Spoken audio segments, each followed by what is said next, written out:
Hello, my name is Sabine Brels. I am doctor in law. I did my PhD thesis on animal welfare law in the world, evolution and globalization. And I am co-founder and project lead of the Global Animal Law Association. Today, it's my honor to present you the GAL proposal for a UN Convention on Animal Health and Protection. First, we can ask, why the animals in the United Nations?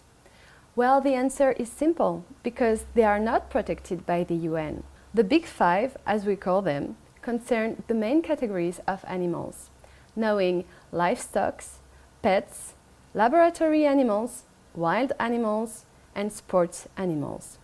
And they are not globally protected universally. However, some wild animals can be covered by few environmental agreements. But then they are not protected as individual beings, but rather as valuable species for their environment. That is why we need to go further and globally protect all animals. And the UN is the best place because it's the most universal organization. Some initiatives have been taken by UN organs and through UN strategies, such as the well-known Sustainable Development Goals. For example, is there a way for animal protection to enter in the UN through the gate of these SDGs? Well, the GAL, along with other animal protection organizations, have created a unique coalition to work on this possibility as well. Since the beginning of 2000, associated UN agencies and international organizations have begun to address animal welfare as an important concern. For example, the WTO, through recent decision, have addressed animal welfare for the first time, and the OIE, the World Organization for Animal Health, has adopted international standards on animal welfare. But it's worth noting that neither the OIE standards nor any declaration of principles on animal welfare are legally binding for states by now. That is why we need to go further. And when we look at the balance of interests, we know that money rules the world and that often animals pay the price.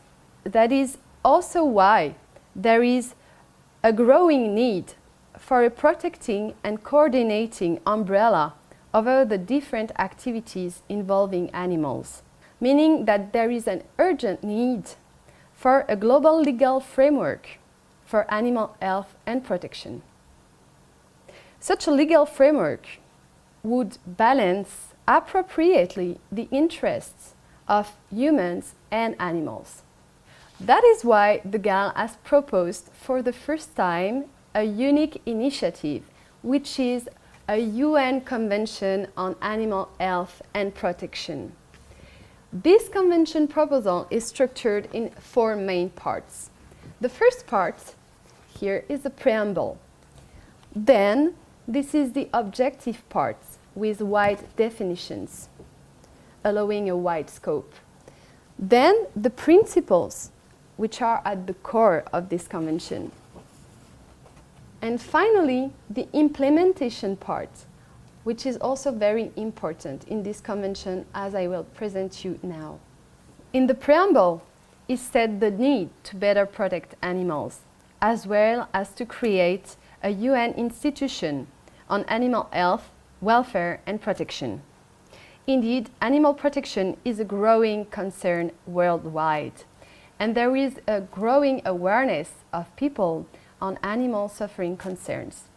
People are more and more asking their states to handle animal issues seriously. And this is where this UN Convention is proposing solutions. The objective of this convention is to protect animals, their welfare and their health. It is also proposing wide definitions, allowing a wide scope of implementation for this convention. For example, animals are defined as all non-human animals. Animal health includes physical, mental, and social factors. Animal protection includes both animal species conservation and animal welfare. Animal welfare is also defined in a wide sense as the positive state of individual animals, including the absence of physical and psychological suffering, and also including all their needs. The principles at the core of this convention begin with Article 1. Article 1 set the basic principles of responsibility, care, and assistance, meaning that animal owners must act responsibly and care appropriately for animals. Humans also have an obligation to assist animals in distress. Article 2 recalls the principles of the 5 freedoms and 3 Rs, which are set, for instance, in the OIE standards. Article 3 set the fundamental principles of animal sentience, precaution, intrinsic value, and dignity, meaning that animals are sentient beings possessing intrinsic value, and that their dignity should be respected. In Article 4 are set the general principles of animal law, which are the common ground of animal law, or principles generally present in animal legislation worldwide. They are the principles of non-cruelty and good treatment. For example, we can read in point 3 that the protection of animals, as well as their compassionate and human treatment, should be present in every national legislation, and most notably in national constitutions. Each national legislation should include the obligation to respect and humanly treat non-human animals in consideration of their sentience and dignity.